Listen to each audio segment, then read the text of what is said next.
Can you use this as an outtake? Hey everybody, you're listening to The In Hindsight. In hindsight. In hindsight. In Hindsight. You're listening to the In Hindsight podcast. Let's Go. You said good. At a certain point you just said, all right, that's good. It wasn't going to change. I don't even think it changed. It didn't. I was doing yours. All right, hold on. Let me turn it down. Is that sounding better? Yeah. Okay. Is that still too loud? All right, testing. Testicle. My bestie testes. Testy besties? Something like that. Something. Is Jamie going to yell at me if I'm not close enough? I don't know. Jamie, are you pretty good over there? We set? Oh, please incorporate that into your... like a couple other people. Like, hey, Denise, can I get another drink? Just random people. just things happening. We talked about this last time. Just like yelling for certain things here and just having them like not be there. Yeah, exactly. God damn it, Gabe. Yeah. Can you calm down over there? Marcus, how are we sounding on the audio side over there? We're doing pretty good. It's just like no one's ever answering. Yeah, the key is to just have that you hint at someone around, but no one has to answer. You guys can all join my Garmire. We have opening spots for the Colonel. Ooh, nice. What did I miss? We're just watching the paint dry in this room and admiring the burning flicker of the flame on that candle. Dude, you gotta smell this candle. This thing is, I got this thing, when something's so nice, so nice and like just neat, you don't want to like necessarily ruin it right away. Yeah. Like the candle's like all nice, there's not a burn on it. That looks great. Let's smell that one. Oh, is that not a dream? That is a dream. And I think it's really fitting with all the people here. Wilderness. Yeah. That's pretty sweet. Will this make you feel like we were out there on the PCT if we lit this thing? No. Okay. So we'll just wait. I mean, if it smelled like forest fire, maybe. Was that kind of like what the PCT smelled like the most? Just that's what was up. It just burns every year. So every year you're out there, something's burning. Something's burning. Yeah. Well, that's actually a good segue because Jeff Garmire. I don't know if you can see this. I had to spell that out just so I wouldn't. Oh yeah, I mean it's spelled wrong, but it's phonetic now. So. Well, I had to do it phonetically. So, yeah, that works. That's a good help because sometimes I struggle to spell it too. Listen, man, I knew what I was like in kindergarten all the way through 12th. I had to definitely spell these things like this. Jeff Garmire, founder of Backpacking Routes. Yeah. Okay, so let's try that one more time. Jeff Garmire. Jeff is the founder of Backpacking Routes, author of Free Outside, a journey highlighting his epic 8,000-mile calendar year through hikes of the PCT, AT, and the CDT. Also known as the Triple Crown, the endeavor that stretched beyond the physical tolls of his body to the mental perseverance he had to battle in order to follow through with this goal. Jeff, first off, well, if that's not on the back of my book already, I'm going to need that text. I will. What do they do when someone endorses it? Just have Jamie send that over to me after the Jamie, pod. if we can just put that in the note there, we'll just get that over to Jeff so we can get that on the back of his book when you do the 10th anniversary edition, right? Yeah, in like 7 or 8 years. 7 or 8 years. Well, dude, first off, I didn't read it yet. I hope to. To be honest, I thought you were actually going to bring me a book. This is kind of. I have one. I almost brought it in. Wow, almost brought it in. Yeah. So you made it here, just didn't make it inside. Yeah, it's just outside. Also, if you're more of an audiobook guy, you can get it on Audible too. I am, but I also like signed books. I liked books that people sign for me that I don't actually read. That's kind of been one of my things. How about I'll sign it to you and then you can listen to the Audible. That'd be actually great. Perfect. Yeah. Make me pay for the book, sign it, and then I'll buy the audiobook. Yeah, it's double dipping. That's what I like to do. That's kind of how you make this money go. First off, a monumental defeat in all this. I'm just curious from just reading the synopsis and learning a little bit about it, what prompted this journey to even start for you, as well as how do I say this? Yeah, what prompted this whole thing? Because I have a follow-up question, but yeah, let's just start it off with a nice softball Please tell me about how this thing got going for you. Yeah, I was working a job in corporate finance in Denver, and I just wasn't very happy with it. So I decided the natural thing and that any rational human would do is quit their career and leave for a year and spend all their savings. So instead of shopping for a house or buying a new car, you just go backpack in the woods for 8 months, 252 days straight, do over a marathon a day and get attacked by moose and stuff. So I just felt like that was, sometimes you're just faced with two choices in life, and that's really what it felt like, quit everything or don't quit everything. I'm not a half-assed type of guy. But so what are you saying? You just supplemented the quitting of that corporate life to then put full-time work into the PCT, AT, and CDT? Or? I guess so, yeah. I mean, I'd read about people so I think 4 people had done it, maybe less than that, had done that before me, and I had thought about doing it. So it's 8,000 miles. You have about an 8-month weather window to do it. So you got to average 30 miles a day. And I just thought, well, this seems like a pretty good time in life to go ahead and do it. So I sold my car. I don't even think I put anything in storage this time. I think I just got rid of everything and then just went for it. And it was really, I don't know, like one of those goals that you have for 5 or 6 years. And this is kind of the theme of my life too, is people are always like, oh yeah, like I want to do this someday or something. And in the last, especially 5 years, or I guess 6 or 7 years now, if I've had something like that, I'll just go do it. Now I'm 31 and it's like, wow, I need more things that I want to do someday so I can go do them. I used them all up. I should have spread them out a little more. We were talking about that the other day of just hitting all these goals so early on and then being like, so what next? So I guess this is where I should go get a 401k or something. Where do they sell those? Full circle, just back to the corporate life just to get that 401k. Yeah, look, Mama made it. I did. Are you proud of your son?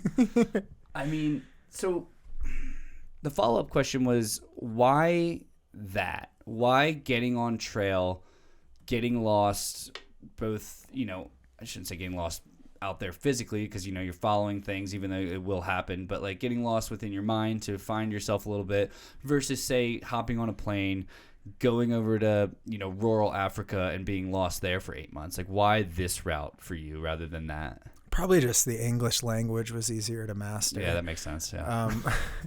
But yeah, no, I was very unhappy in the job at that time.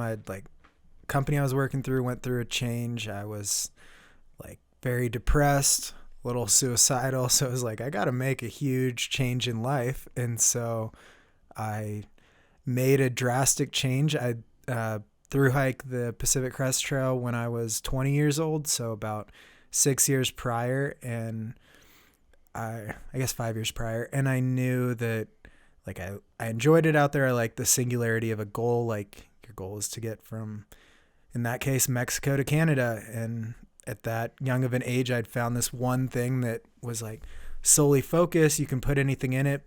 And it's this goal is going to last months, but to make up that goal each day is so much flexibility. You can choose how you're accomplishing that goal. And that was a really empowering feeling. And I just knew that when I didn't love where I was at, I knew that this one thing that I'd done before was something I could find a lot of joy and satisfaction in. So I went back to my roots of when I was the happiest in my life, and it worked. And, I bounced back a couple times to a little bit more corporate work, but worked on leaving that world for good. I'm glad that you said that, because that is something that I have had to figure out recently in my life, which is tapping back to where those points in your life that you were most happy with. And I think a lot of people forget those, myself included. Everybody I feel does that. And when you can tap into those roots that are those happy roots, and you can apply them to your modern day and work them like a muscle, you do find that you can kind of retrain yourself to look at life through different optics. Yeah, absolutely. And I think there's a big difference that a lot of us have too, though, is you can live life based on the nostalgia of a moment that was really good, like maybe going to where a memory 10 years ago happened, and it's like cool to be back there, but you're not in that same like happiness sort of thing. You're just living on a happy memory. And then there's a drastic difference between that and when you're doing that activity that fulfills you versus just living on that memory that makes you happy reliving. So that's been something that you kind of learn along the way of just like, oh, it's so cool to go back to the Sierra Nevada mountains versus like it's epic to hike through them or backpack or run in the mountains. And that's the activity that's the fulfillment versus just the like, oh, I remember I was so happy here 10 years ago. So it's a little bit of a finding your way on that front. But yeah, just finding those, they're all experiences or activities or something. I guess driving a sports car fast might be fun for like the 2 seconds it takes to get to 60 miles an hour. But I don't know, beyond that, you just really got to put yourself out there. And it's usually the more you strip away, the more rewarding that experience can be. And so you go and you do these three, what are they called? The Triple Crown. What was the order? Yeah, I did the Appalachian Trail northbound. It's about 2,200 miles. I started in early February and finished late April. And then I flew from Maine to San Diego, where I took a full 3 days off to rest after going through ice and snow in Maine and New England. And then I started the Pacific Crest Trail north in early May. That took about 79 days to cover 2,650 miles. And then I took the train out to Glacier, and then I hiked south for about 3,000 miles and finished that in 80 days and finished the whole thing on, I think, October 15th. Wow. It's a whirlwind of a trip, and talk about like not knowing a purpose when you're done. So let's talk about that. You know, you went in and the motivation, the drive was these things that you said, suicidal, and just like having these thoughts that were maybe creeping into your mind as a young man, just entering into the world, leaving high school, all these things. And to come out of it, you know, it's like you said, like you come out and you think that, man, I'm going to have it all figured out. But yeah, you figure less out. You figure out more that you need to find something else to do. But yeah, it is. So you never think about the end of something. I think that's what a lot of people, like my parents are retiring and stuff too, but a lot of people kind of in that journey of life too. You never think about like, you might save all your life for retirement. You never think of like the actual day you do, but that day you like don't have work, or you, like it's sort of the thing of you work for a goal for a year and then you did it, so you don't have that goal anymore. And it's like you got to refocus and point towards something else, or else you're even less fulfilled if you're not, you know, accomplishing things or being somewhat productive and creating or something. And I think that's a lot of, especially today, how there's so many realms that we can all create in. Once you've like depleted your creative energy, you just feel like you're a waste or something, or you can't contribute anything. It's such a fine balance of having goals out there in a manageable number that are achievable, and then also not running out of them, because it's the exact same feeling of, well, now what do I do? 100%, man. And, you know, for me, the things that I've had to learn over these last little bit of time, especially over the last year, was that some of the stuff that I thought was very like, oh man, like Matt, you're like following through with all these passions and these goals, but it was kind of under a blanket, or it was under the blanket of like running away from something. Mm-hmm. And I'm curious was the feeling when you got off the trail the fact that like maybe it was still, you know, disguised by you doing something that, yes, was something you wanted to do, but that you were also kind of trying to escape something, and even if you got done all these accomplishments, you feel like you didn't really face it head on of what you needed to? Or was that... I think it was a lot more like each day you're present when you're doing anything where you're carrying everything you need on your back and covering 30 to 35 miles a day. So I was present every day with like, I have to get this much water at this next creek, or when I get into town in 3 days for this resupply, I got to get this much food, or like this is my plan or my schedule, or this is the weather. Everything is present and like has immediate impact.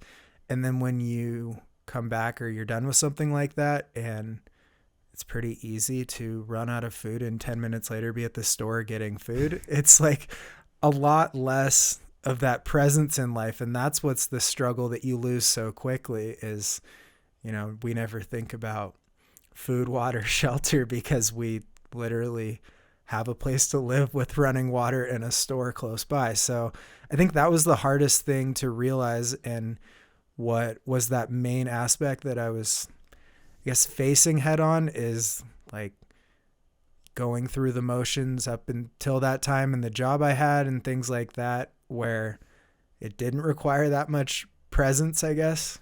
I guess kind of school through college and all that, like it didn't feel like it demanded 100% presence. So I didn't really ever love it. I just did just enough to get by, but anything that required 100% effort has gone through the years. Those are the things I've chased. Like I want to hit as close to that peak potential or full effort level as possible.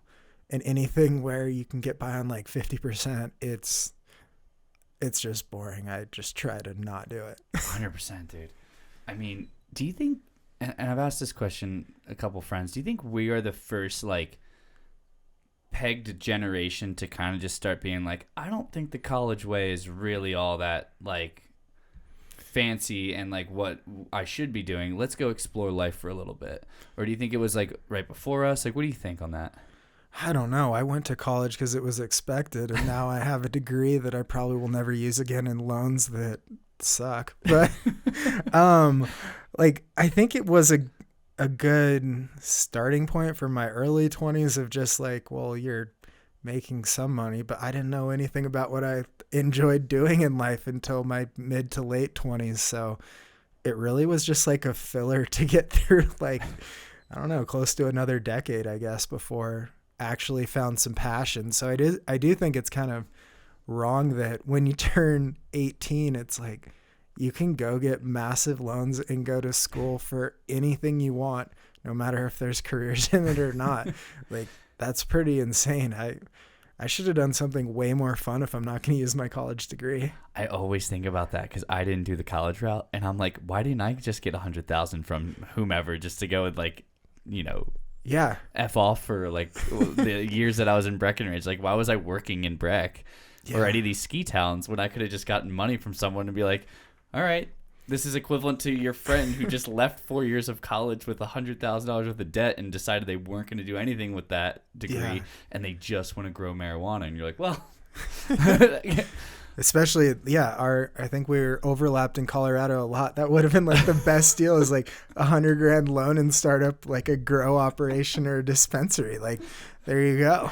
You would have seen Matty Hines with some dreads, man. Wow. I know. I don't think I want to see that. No one does, man. But too many people have. That's the problem. Wow. What made you think that was like what you wanted to be? I mean, it's funny. I was just talking with my buddy today, and he was like, what made you want to do that? And I was like, I don't know. Bob Marley spoke to me as a kid. Like, I'm sitting here on a bus not wanting to go to high school. So I chose vocational school, which took you out for half the day. Yeah. And every day on the vocational school bus, which was like 25 minutes, I just plugged in my CD player, and hit the Walkman button, sit and play, and being like, Bob Marley, I need dreads. I need dreads. Wow. I mean, you and him have a lot in common. So.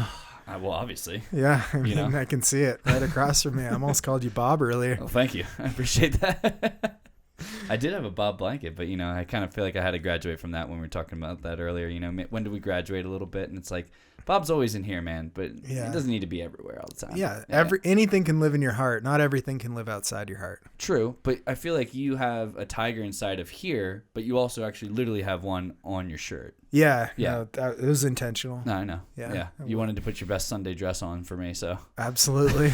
This is actually my Saturday one because I feel like it catches their eye. Sunday we repent.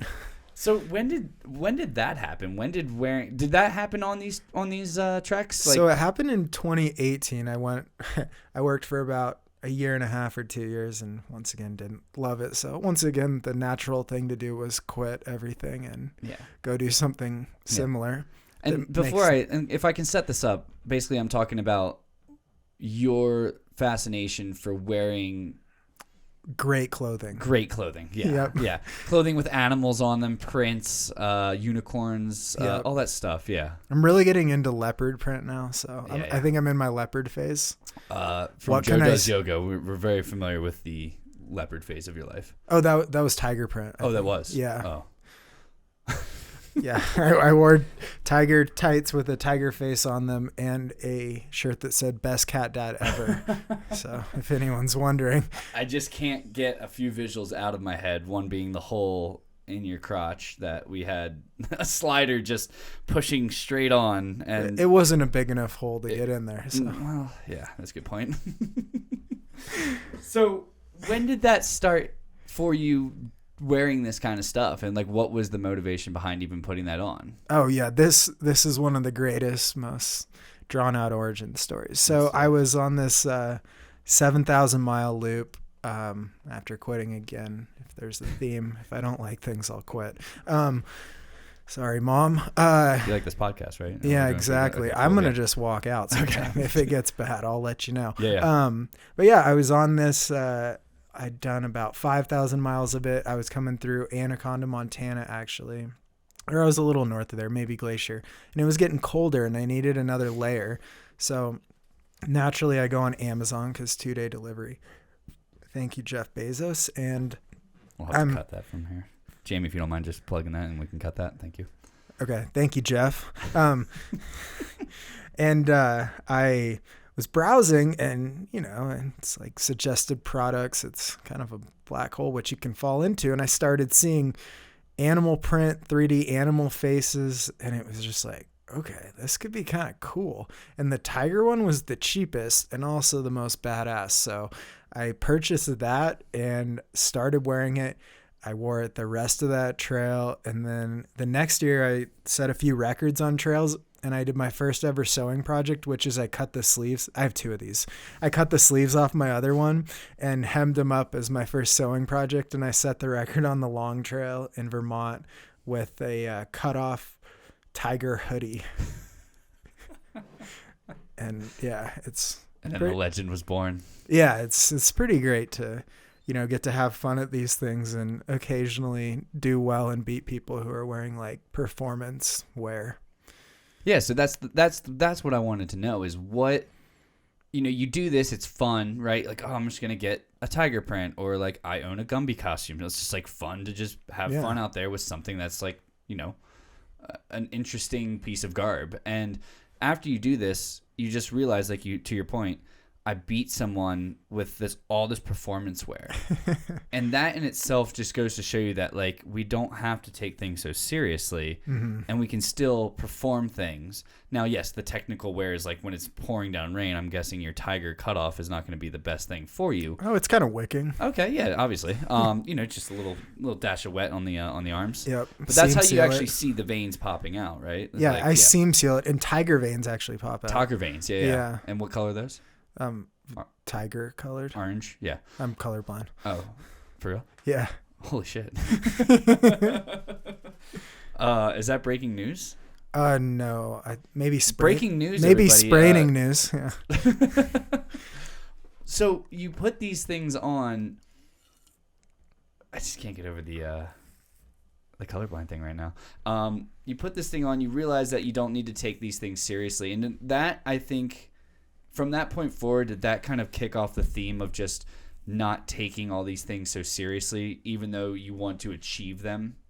So I would say like this. I'm taking them as seriously as anyone else trying them, but like not in every aspect. These are all supposed to be fun. Like no one's making a full-time income going to set the Colorado trail record or the Arizona trail record. So like I will take off all my clothes and take a naked photo in the middle of it because that's funny.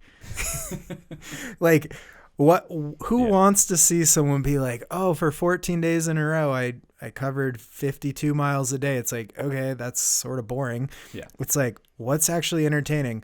Oh, I got naked behind this cactus and here's a provocative nude photo of me in the middle of a record. I'm having fun out here. It's like, or like, here's a photo of me super gluing my foot back together because it's so ripped up and I have 4 days left to set the record. And it's like, these are the things where you're a person. You're not like this just stat line you're reading online of how fast you're doing something, what you're covering, or elevation gain. Like, all that's boring shit. It's all online on your like Strava or something. It's like, what's actually fun? It's like, well, if you like unicorns, go do something in a unicorn costume. Why did we lose that from when we were 3? Like, we'd wear like a Halloween costume to school. So why can't I do it when I'm 31?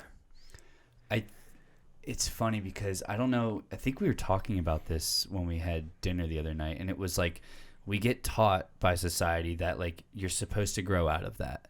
You're supposed to grow out of this mindset that is what we deem immature, because an immature person is not desirable for a partner. It's not desirable for the workplace. I am single. Anyone listening? Ready to mingle? Number is 406. No. But yeah, there's this undesirable fact attached to that mindset of living like a kid, because again, the immaturity thought process. But in reality, if you can apply it to the things that actually allow you to be more free, and more free up here and in here, mind, body, spirit, it does, I think, make you more attractive as just an individual. Because I've always recited this line from this guy, Mark Bone, and he says, people love watching people that love what they do. Yeah. Right? When they love what they do, people are fascinated and attracted to that. And they wish that they had kind of that, the gusto to be able to do that themselves, and yet they're held back because of whatever exterior things they have being pressed upon them, feeling like they can't get out. And I'm curious as to, like, you went through the corporate world, you felt that, you saw that, you realized that's not for you. How do you kind of continually every day go forward with this mindset? Because it seems like it's something that you need to put in place because of the trauma that maybe you lived through as a kid and the things that you need to get away from, that this is something that you found to be able to like live more high-spirited. Yeah, I just need to live authentically and be present, I think, is the main thing. And I can get that through like a cool community here, or being out doing something, or wearing whatever the hell I want to wear, I guess. And I think that it's taken a long time to have the confidence in like being who I want to be. But that's the most like fulfilling thing in itself, is like, I don't think it's really overcoming anything. It's more just letting yourself be what you want to, and not being like, oh my God, everyone has, I don't know, whatever these shoes are everyone has in Montana. And it's like, I don't need those. I'm just going to wear some Crocs that are rainbow colored with some bedazzled bow ties plugged into the little gibbet holes. It's like, I don't know, what makes life fun? What makes you smile when you look in the mirror? Because that's all you got when you look in the mirror. You better smile when you're looking at yourself. And if it takes wearing what you want to wear, or having fun like you're 4 years old, maybe you should do that. If you want to sit in a mud puddle or go jump in some mud, that's fun. Like, these are the things that we're not supposed to do, or not supposed to like get dirty, or life's not supposed to get messy. But I don't know, I've seen a lot of people like, or even like my dad or something, when you get in a snowball fight, it's like fun. These are the things that we let get away because we're supposed to be mature and grow out of them, but they're still fun. So maybe we shouldn't grow out of them. And what do you think that stems from? What do you think that like the societal pressure that tries to like stamp that out comes from? I think we're supposed to be like, so we are supposed to be responsible, and I think that's true. But from that, it's like spurred off into, well, we have to look put together. We have to portray more successful than we are. We have to just like be, I don't know, whatever this societal look of successful is, even if we're not. And it's like, what does that do? That just makes everyone boring. Like, if you've seen any number of movies where everyone just conforms, like, that's where it's no fun, and someone has to break up the system again. It's like, why can't, especially if we're working remote, or just rarely seeing people. Like, when I went and visited a friend last fall, he was going through a rough time, so I flew out and had like, I think I had a cutoff shirt that had like a Western look on it, and I wore that under a suit on the plane, flew out there, and he picked me up, and it was like, he laughed so hard, and it's like, that's what's worth it. Like, I mean, the currency is laughs or fun or smiles. It's not like money. You don't get to take that with you. You don't like how nice your car is. It's great if that's what works for you, but what are like the real things that leave an impact on people? Because that's the only point of any of this. I love that. That is that's and for everyone it's got to be a want to actually figure out how to live that way and to understand that about yourself, because I think something I've learned recently was that happiness is a muscle, and you do need to, like the gym, work it out, and you need to be able to flex that muscle and to constantly be taking care of that. And that's a real thing, because no one is just innately born happy 24/7, 365 days. And when you said that maybe it's wearing something you want to wear or doing something you want to do, those are little working out phases of that muscle that makes you hopefully become more comfortable in your own skin. Something that, again, myself has found over the last year, but has been looking for a long time. And meeting someone like you made me kind of enjoy running, because that first day I ever met you, we ran at the very back, and you showed up just like a half second late, and you were in the back with me. I'm late to everything, if you can't tell. You're right on time today. You're 20 minutes late. It was perfect. That's my time. I live on my time. I'm sorry. It's just how I am. But you made me appreciate how to take this running scene, and you can let them stack up if we need to see how the progression of how this whole night goes. You made me appreciate running, because you're like, I hate running. And I'm like, and then I come to find out you've done all of this stuff, and I'm like, he was just bullshitting. He doesn't hate running. When in reality, no, you do to a degree. You just enjoy mocking the community in a loving way, because you go, I can bring this little bit of light to it by just doing and being who I want to be. Let me set the scene on this story. So, yeah, it was like a cold January day. There was plenty of snow on the ground.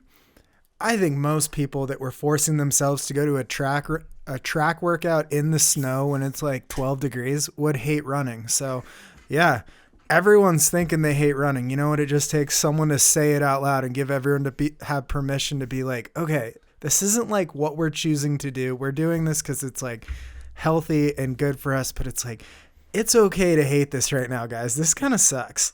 Yeah. And I think that that's pretty important too, because I think there's a lot of that faking things in society, or like even a 5K fun run. Like I did the Sweet Pea run in Crocs and won my age. And it's like, guys, it's a fun run. Like I got a tiny medal and I don't know where it is.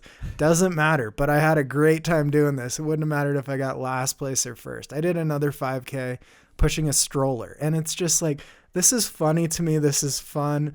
It's a way to enjoy running, to do something different. And that time I really appreciate any mom that trains with a stroller. Holy cow. I could barely walk for a week. Like I pushed like a 20-pound watermelon in a jogging stroller during a trail race. You wanted it to be authentic, huh? Yeah. I went to Goodwill and I got a doll and cut the eyes out and the arms and legs off and plugged them into the watermelon. So I had a full kid that I named Kevin, and I pushed him in the race. It's just yeah. Oh, I was just gonna say, like, just it's all about just finding what you enjoy. Maybe it's playing chess, maybe it's fly fishing, maybe it's some type of running or backpacking or exploring, maybe it's video games or learning or reading. And it's like, just don't let that go in your life. Even if you have 10 kids and a family, like find 30 minutes a day, 20 minutes a day. If that's what really fills your cup and makes you happy, I'm never going to let those things go. If I ever have a wife someday, she's going to think I'm weird, but I am. I feel like in order to get to the wife status, she's already going to know you're weird, and she's like signed up for that. I'll probably just try to meet her and marry her quick before she finds out. Like a mail order bride situation where it's like, as soon as she gets here, you get married, and then it'll be like priority mail order bride. So it's like, here in 2 days, can't learn too much. The Amazon priority mail order, the 2 day, yeah. Maybe same day delivery if I go to a big city. Yeah. That brings us to our first sponsor, and that is Amazon. I'd like to thank them for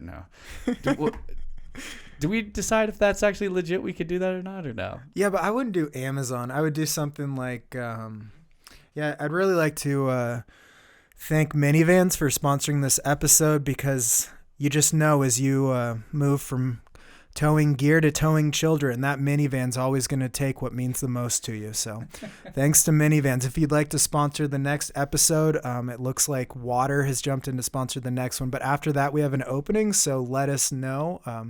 We're pretty big on farm equipment these days. There's just always two jockeying for position. Yeah. It's never any more than that. Yep. That's my tier that I sit at right now, is always just like, maybe there's two sponsors. Yeah, Marsupials is making a strong case to jump in near the end of the month, but They've expressed interest via one email. yeah, so if you want to sponsor, just send an email to Dwayne@HeinzKetchup.com. Is that the name of the podcast? Yep. Ketchup with Heinz, maybe? Okay, Dwayne@KetchupWithHeinz.com to claim one of our remaining spots for the year. They are going quick, and he'll send you a price schedule, and yeah. So back to the episode. And so we're back. Thank you, guys. Totally thrown off this whole thing. So you're doing all this stuff. You know, we kind of touched that you were in Colorado the same time I was.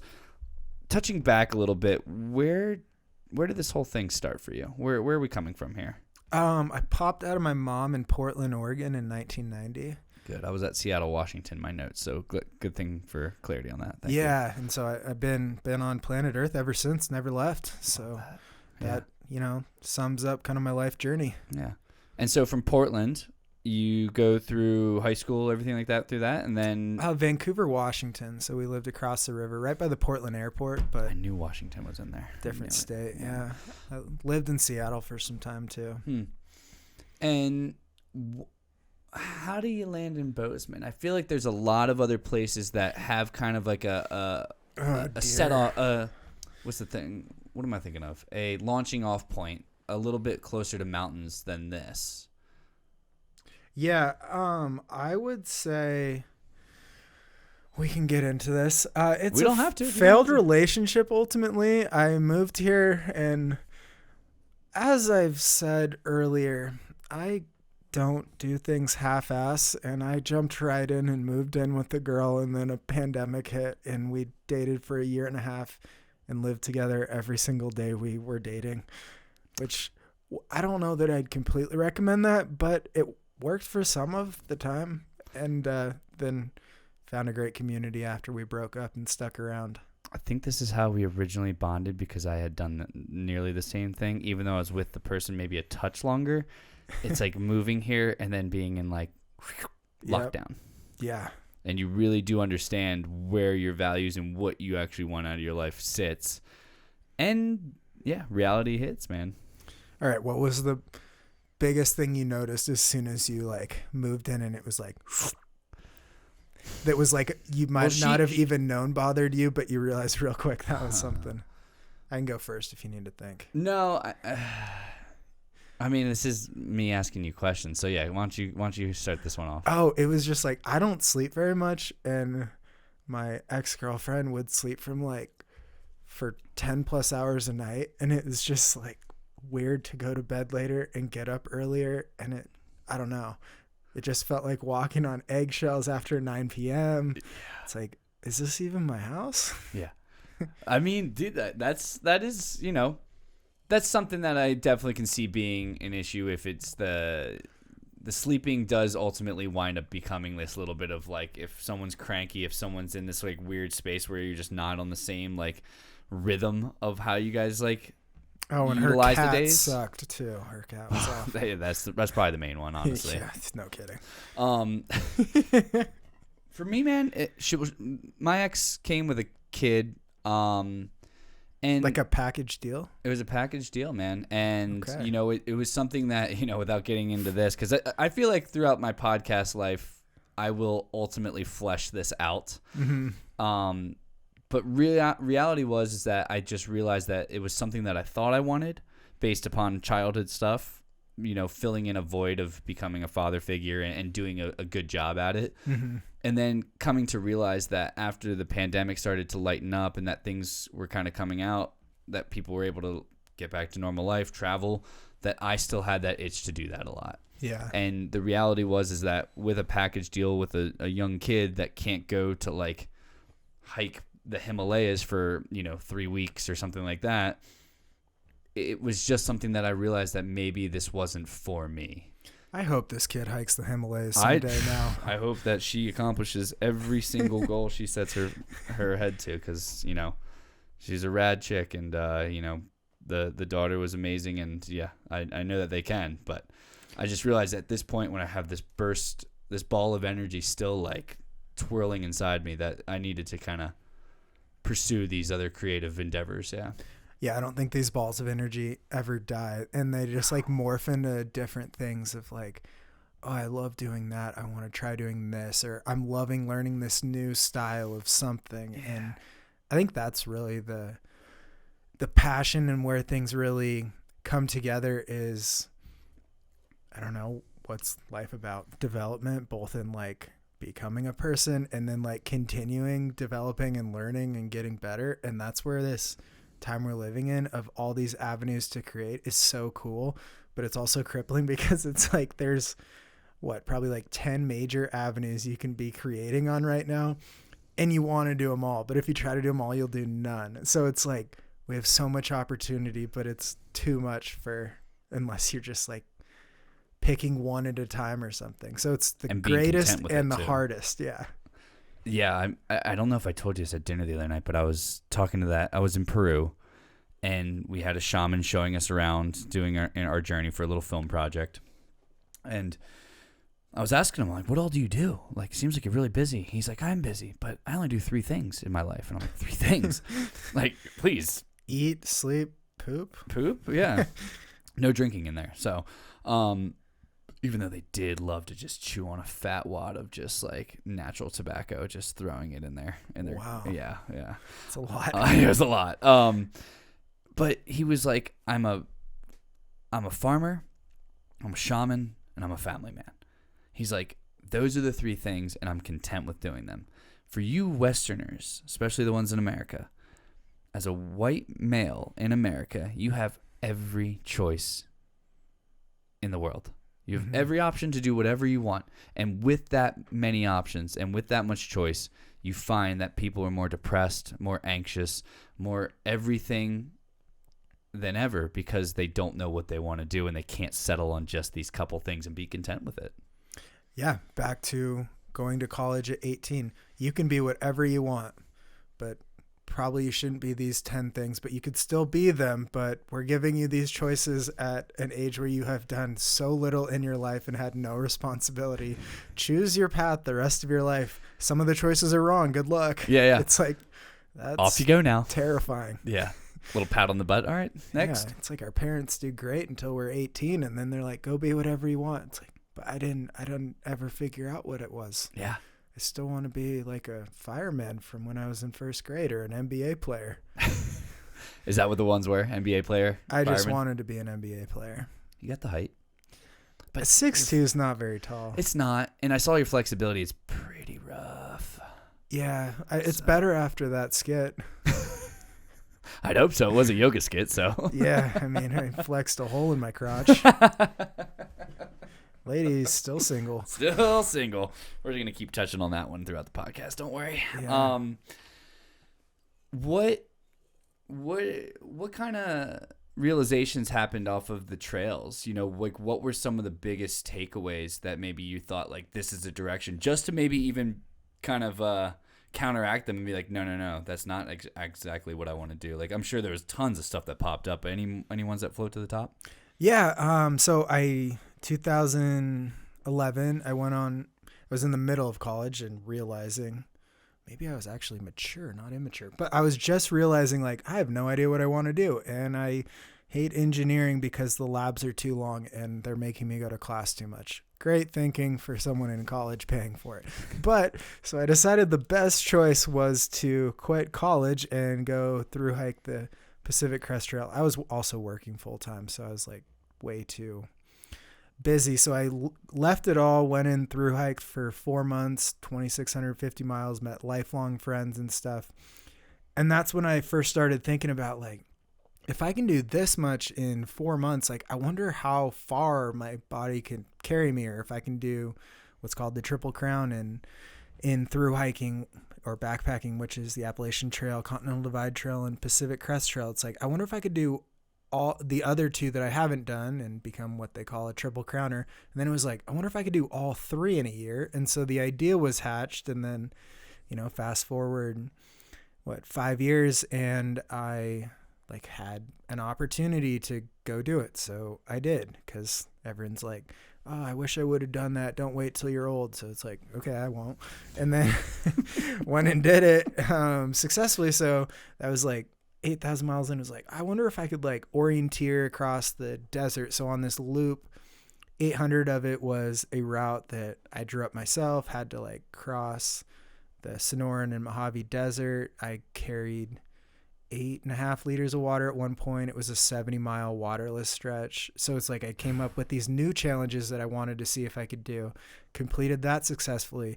And then in the middle of that, I'm like, okay, I've done like things that are really far. I wonder if I can do fast things. So go to that next April after being a ski bum in Tahoe, which is something I wanted to do since I was a kid. So I just went and did it.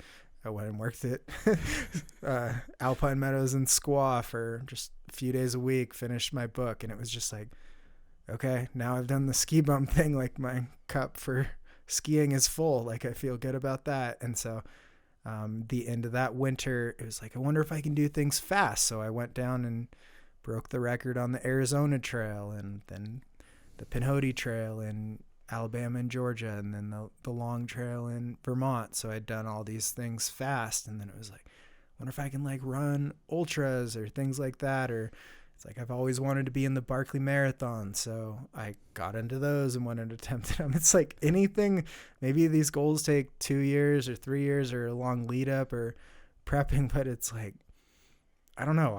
In 4th grade, I learned to ride a unicycle in like 2 weeks just by saving all my money going to buy one, and then every day for like 3 or 4 hours I was practice. Like, I'm so stubborn. If something's in there that I want to do, that I'll just figure out a way to do it.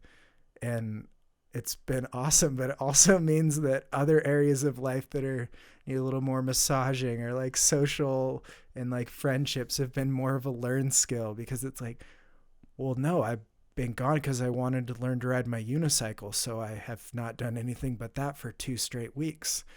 Oh, you guys were wondering where I was. Well, I was just really busy. Like, yeah, maybe that's quite a weakness or a flaw, is the acknowledgement of maybe not everyone is exactly like that, and that's a pretty weird thing to obsess over something, figure it out, and then move on. These little quivers, or these little things in our quiver, are always funny to like know. Like, I did the exact same thing as you. Instead of unicycling, just juggling. Yep. Like, I was like, why for 2 hours every day, like 3 hours every day, did I just obsess over learning how to juggle? Yeah.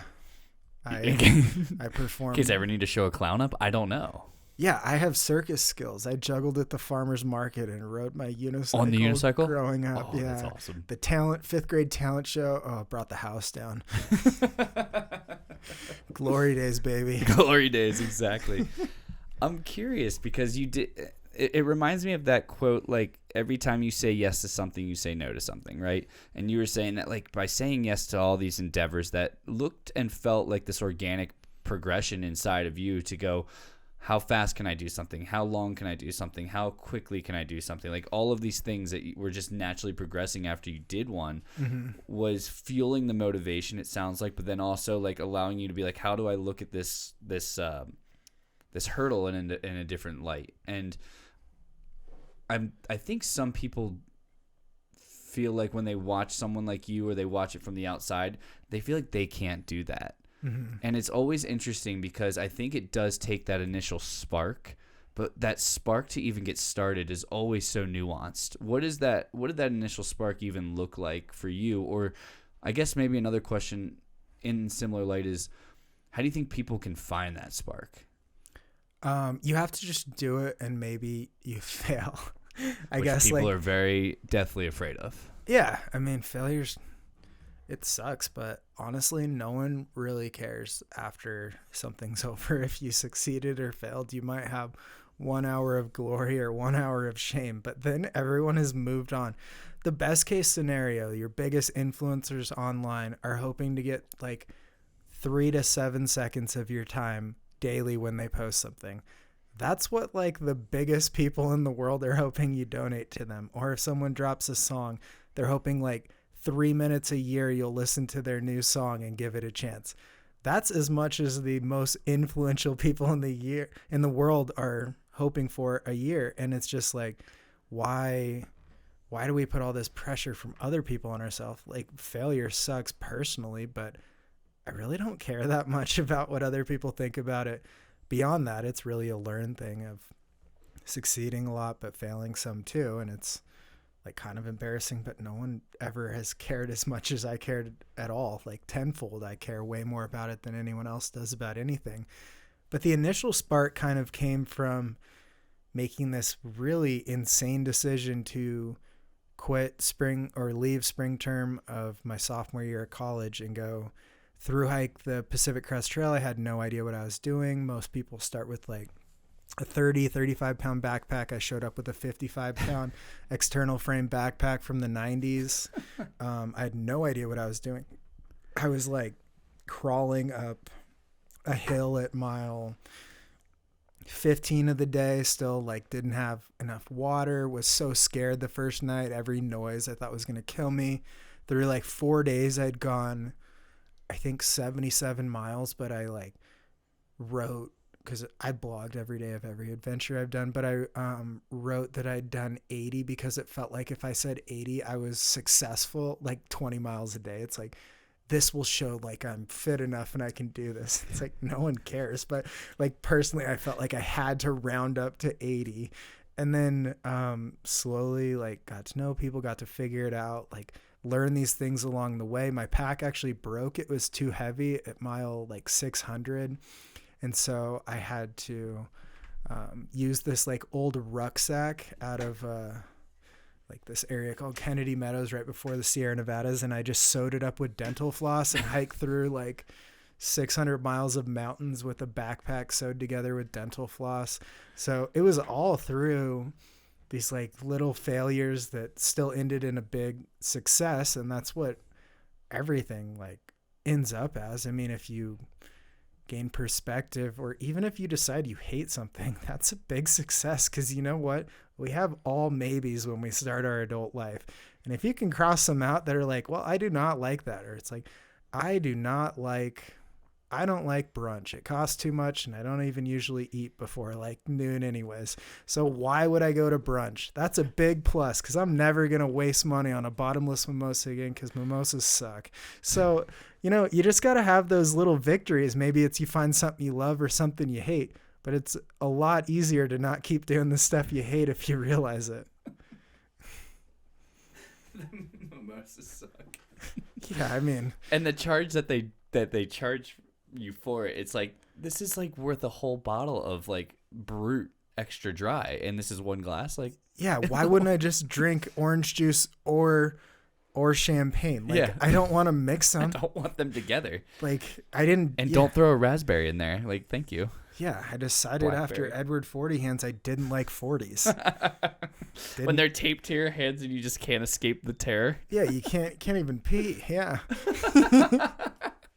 No, I think that really does make a big difference, and especially like your 20s and early 20s is you got to find out the things you don't like, because by just trying that out or all sorts of things, say yes to everything, and if you find like 5 or 6 things you really like, that's awesome. But if everything's a maybe I like it or I've never tried, that kind of sucks, because you might be missing out on something that's awesome. And it's weird because it's weird when people decide what things they're not afraid to do and what things cross that boundary in them being afraid to do it. Or like, I guess I should say what things they're not afraid to be looked at doing. Mm-hmm. You know, like going and dancing weird and going to a club, they're okay with doing that. But then doing this over here, that's too far for them. Like speaking up in a meeting when their boss is talking, or like having an opinion or asking a question at the end of a presentation. It's like, why? It doesn't matter. Right. Because we attach weights weights to things, right? If I speak out at my office against my boss, I get fired. I lose, my financial income. My family has to then go figure it out. But when I go dance, who gives a shit, But if we can apply that mindset to who cares when I dance, because at the end of the day, everyone's living in their own world anyway, to the point earlier of that little bit of failure that might be embarrassing for an hour or a day or whatever that little time frame is, we realize that everyone is so focused in on their own lives, man. And everyone's continually got their own failure. Got their own stuff going on that, yes, we give someone a few seconds that is like, oh man, that sucked. You see that person just fall on their face? But then you kind of leave, and it might be a memory for a couple people that talk amongst friends, but otherwise no one really cares. Yeah, Tony Hawk landed a 900. Who failed and crashed trying to land a 900 before him? I don't know. Probably someone. Yeah. Who cares about the failure? And him a million times. Yeah. Who cares about the failure? It doesn't resonate the same, and that's human nature. So I think, all these things of the dancing or something, or speaking up, or having an opinion, or starting to, a bunch of people are like, I'd love to write something or something. It's we'll do it. Probably the first 1,000 things I ever wrote were terrible, but maybe the 1,001 was awful but not terrible. You got to start somewhere, and that's the biggest thing. Maybe you hate writing, but you've always wanted to write. Well, if you write, maybe you'll save yourself a bunch of agony over, I wish I'd started doing this. You can cross that off of things you wish. Yeah. And so was the motivation to even write something from the trails, or was that always something that you were enjoying, and that something was kind of a love for you? I don't even know. I just always thought I should write either one paragraph or more or less, depending on the day, but of every day of every adventure I've done. So that's 4 or 5 years of my life in a tent or something at this point. But wow. It's just was I like that, I don't know, structure or something written down of it just is enough to jog your memory. Maybe it's more. And then after that adventure in 2016, it was I bet I could turn this into a book. It was honestly more of a thing. Well, a lot of people really want to write a book someday. I think I could do it. That sounds kind of fun. I'll try it out. And then within a couple of years, I'd put out a book, and it was just I can't believe I went through the whole process, but I guess there's a book now. And then I had a microphone and did my own audio stuff, hired a sound engineer to clean it up and stuff. But it's all these things are daunting, but if you break them down into one chapter or one page or one line, or recording something if I just say all the things, I can just hire or find someone to pay that can clean this up. It makes it a lot less daunting if you just break it down, write one chapter. Maybe half of people that have always wanted to write a book say, I don't want to write a book. That's an amazing win. Put your time and effort that we have on the planet into the things you actually want to do, instead of always being I wish I could do this, or I love doing this. It's maybe you do, maybe you don't, but let's hone in on, maybe you're chipping away at it, or maybe you decide you don't want to do that. Both of those are awesome routes. And I want to go back to the failure thing too, is I think the failure and deciding, or when things get really hard and maybe it doesn't work out, that's way more important than the success personally, because that's when you figure out how much you actually want to do it, if you're going to go back and try again, or if you enjoyed it, or the process, or if it was worth it if you didn't hit this end goal that it was all about. And if it's if you got, I failed at a record attempt on the Superior Hiking Trail last October, and I had an amazing 3 days. Nothing was going right, number of excuses I could have, but it just wasn't didn't have the mindset, didn't really have it in me to set a record on that one. It was supposed to be a 6.5 day push, and I quit after 3, but I had an amazing 3 days out there, and I ended up staying out and exploring some more stuff. And it was I still really enjoy this. This just was not how I wanted to explore or attack this goal. And that was as valuable as setting a record. it's like you get to put it all in perspective of, I love doing this, and sometimes I just kind of force something out that wasn't going to be there.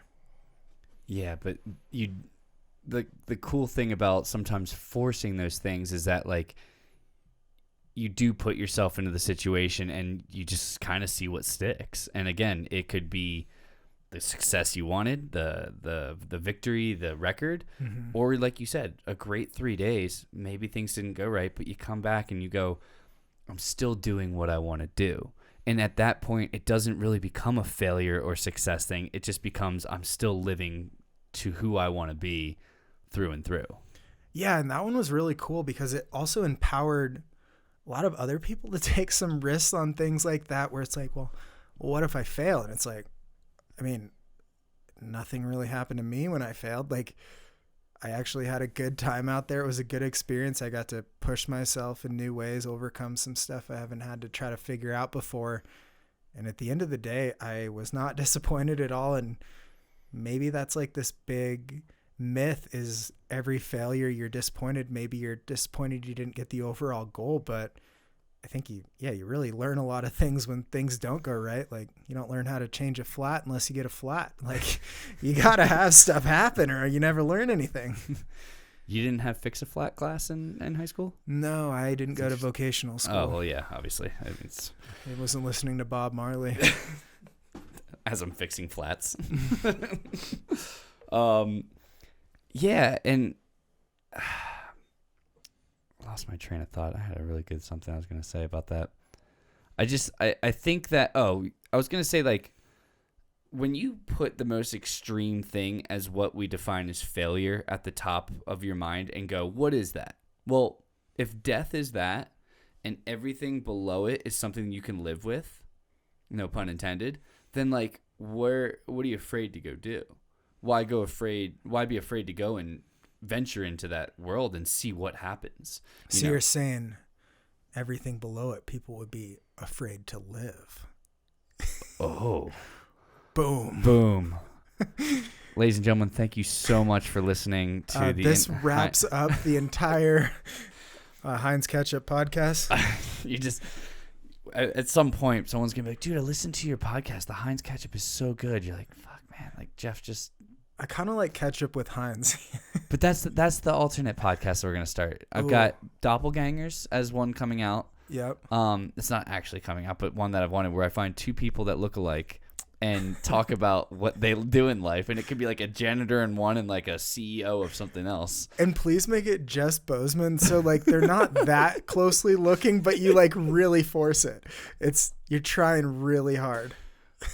I was going to go there with a joke and I'm just going to refrain from it. But yes, I agree. Like finding two people who just like, they have like the same hair and that's it. You're just like, oh, doppelganger.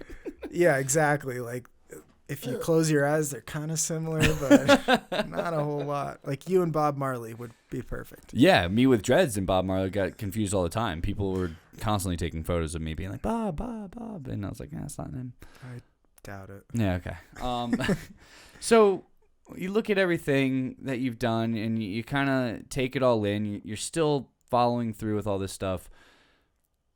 Where do you kind of foresee yourself going as we start 2022, as you kind of start moving into the next chapters of life? Like where do you want to see yourself? Because obviously you've checked all your goals off. So what's the next iteration of goals that you've kind of maybe come up with? I don't know. I think I need to crowdsource them. Yeah. I'd love to someday set the record on the Pacific Crest Trail. So that's every year I think about if I'll do that. And that would kind of book in that whole life of through hiking or going after records, because it would have been my first one. And then if I could get the record, that would kind of like put a stamp on that.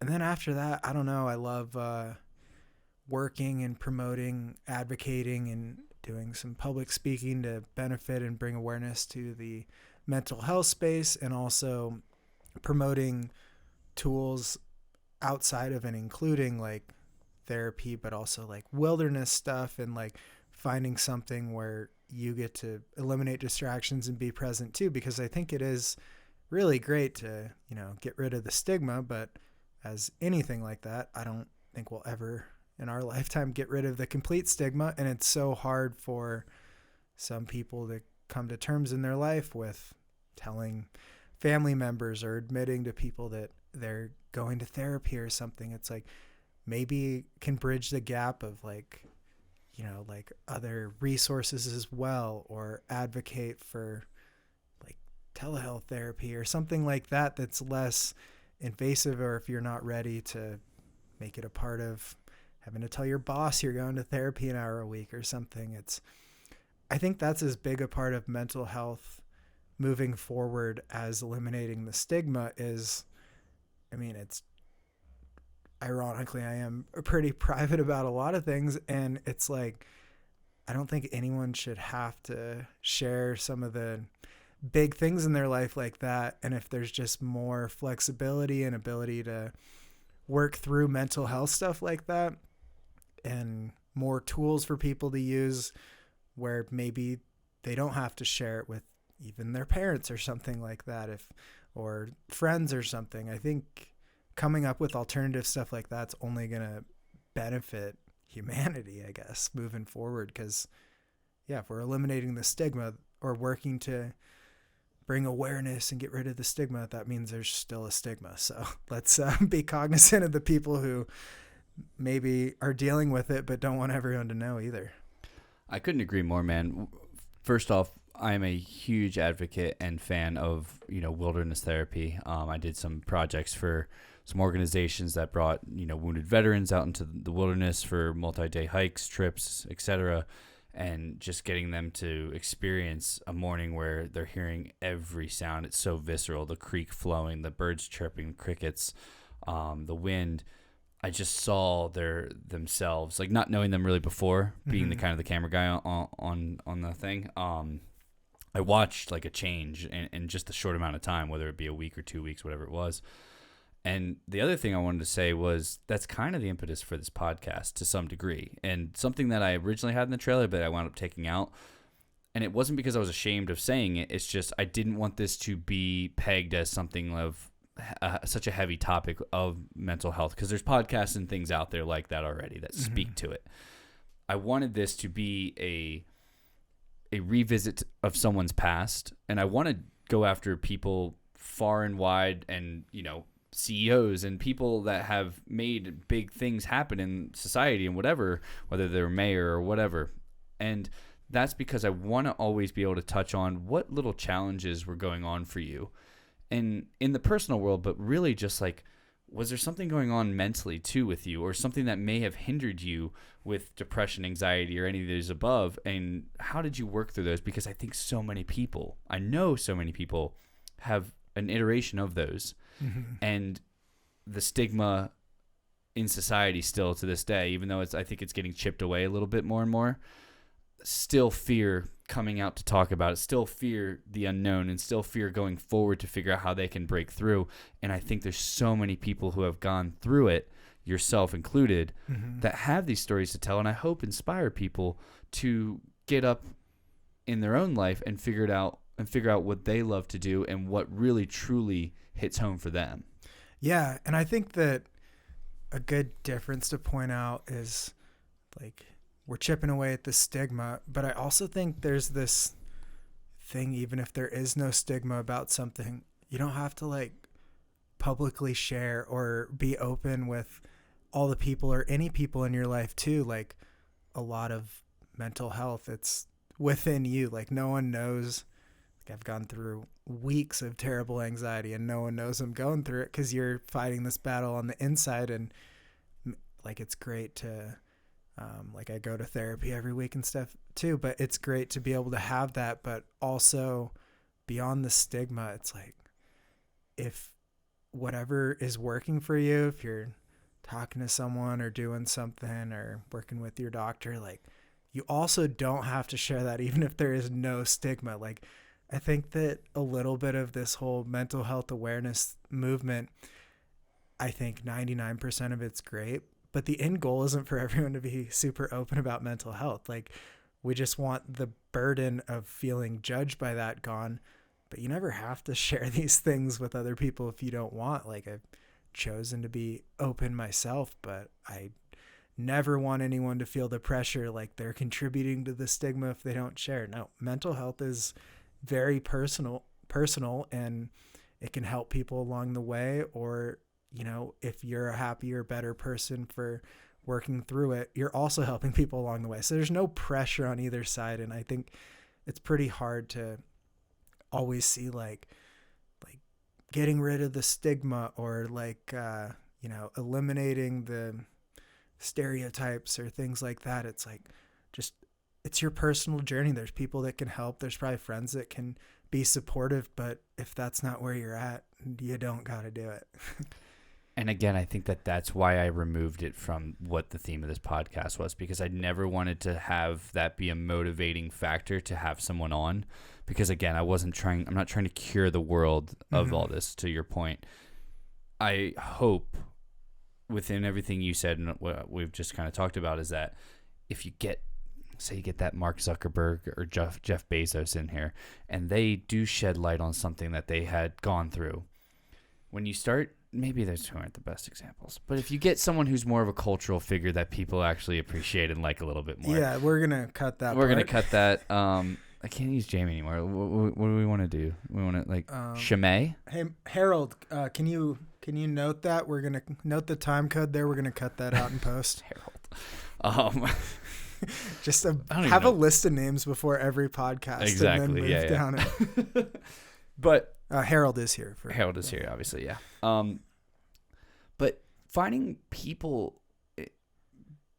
cultural figures and people who matter in communities, like starting small, right? Crawl, walk, run. Starting with like the community of Bozeman or Jackson or wherever else that I can tap into that I've been a community member, and utilizing the people that are cultural figures within them, I hope influences people in that community to not just come out and share, but like to your point again of, I've got this, I'm going to be open with it because that's what I feel like I need to do. Mm-hmm. You don't have to. But if you hear someone that you looked up to in that community and they had to go through those hurdles and they're willing to be open about it, that can spread and have a huge impact on just that community. And then you work your way out from there. Yeah. And I think that has been somewhat of an underlying goal and theme for me, but not an upfront one that I'll ever like attack or pursue. Like, I'm not going to come up to like, you know, whomever and go, tell me about your darkest days so we can let everyone here know about them so they feel better. Like, that's not what it's about.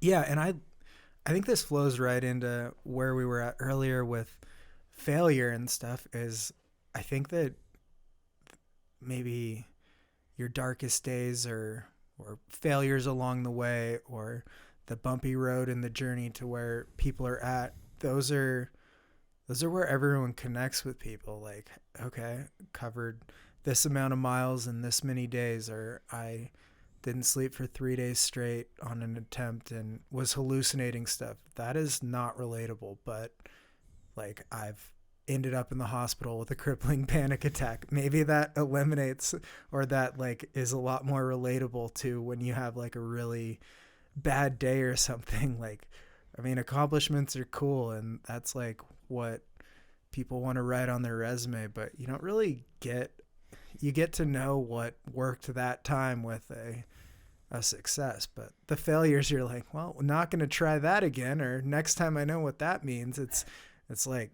those are life lessons compared to just like life check marks or resume items. I don't know.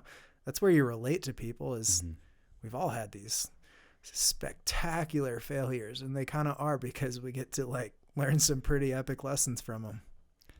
I couldn't agree more, man. So, learning lessons, spectacular failures. What things do you have coming up that might be a win, victory, failure, defeat? What do you got coming up? Yeah, I'm running a 250-mile race in about 10 days, and my longest run in the last month has been 7 miles. I've been dealing with an injury, but you know, I got confidence. So if I do 7 miles, like 30 times in a row, I'll only have 40 miles left of the race. So that's gonna get me there. That kind of thinking. But I ran this race last year. I have a giant base. Of course, I hate running, as that's kind of how we met and bonded. And so it's really smart to enter a multi-day, probably 3.5, 4-day race of running. But like you said, man, as long as you're just like, we're good. Yeah. It's going to work. I mean, I'm going to show up at the start line and put my pants on the same way everyone else does and see what happens. Really? I feel like that's not like you. I feel like you want to do something a little different, maybe put them on backwards. Yeah, I'll probably wear tights or Something like that. tiger Yeah, outfit. yeah. A full tiger. Yeah. They'll be live streaming Kitty cat the race. paint just like on like little whiskers. Oh, wow. You heard it here first. That is happening. Yeah, they'll be live streaming the race, so you can tune in and watch me with the kitty cat whiskers. Well, I can't wait, man. I'm going to be championing you and, praising your name out there for this race, and I wish you the best of luck. And Jeff, thank you so much for coming on, man. I really appreciate it. And yeah. Yeah, I mean, there's no better way to spend a Friday evening than catching up with Heinz. You're just going to add that last little bit in there, huh? Yep. Just constantly just jabbing in there. Well, in hindsight, what do you wish you asked me? Way to bring it full circle, bud. I don't know, because my camera is screaming at me like 3 minutes until the camera dies, so that's awesome. What do I wish I asked you? I don't know. Okay, you have to have a colorblind question. Point at some color. I was going to and ignore that ask because me. I did not want... I've got a friend who's colorblind, and the painting is not in here, but it was a beautiful painting that he did, and it's got color and everything in it, and I tell people all the time, it's colorblind. Okay. How does life look colorblind going and being on a trail where you'd want to see and feel all those colors, which is what like wildflowers are for people? Well, in consideration for time left on your camera, I'll just tell one colorblind story that should bring it full circle. So freshman year of high school, my mom bought me this set of colored pencils, and they didn't have the names of the colors written on them. It was for world geography, and we had to color a map. And I colored the entire ocean purple, and I turned it in front of the class, the teacher gave me detention and said I was making fun of her project. So I had to go to detention, and I told her I didn't mean to. I was colorblind, and she felt so bad. But I won in the end because she said I get to pick out whoever I want to sit next to me. So I picked out the girl I had a crush with, and she had to sit next to me and help me with my colors the rest of class for all the coloring projects. So blue, purple, green, red, brown, anything with red in it, I'm terrible at. So folks that are single out there, a little bit of advice. If you can use the colorblind thing, you can actually go up to a girl that you're looking at or a guy you're looking at and say, hey, can you help me with this? I'm colorblind. Yep. How you actually keep that lie going is another thing. But just the entry. Yeah. This is what we're teaching. Yeah, it's how you sit next to someone. It's how you sit next to someone. Can I sit here and can you help me with my colors? Yeah. Well, buddy, I appreciate your time. Yeah, thank you so much. This and was fun. Best of luck on your trip, and hopefully we'll be chatting soon. Absolutely. Thanks for having me. Yeah, bud. Nice work. Man, that was awesome. All right, I'd like to thank my guest today for being on the show. I'd also like to thank all of you for your continued support as we move forward into this journey. And to remind everyone, including myself, that doing anything for the love of it will ultimately bring more worth than if otherwise. I'm thankful for these moments spent, and I hope you can find a moment to be thankful for the things you value in your life and pass that on. I'll see you on the other side.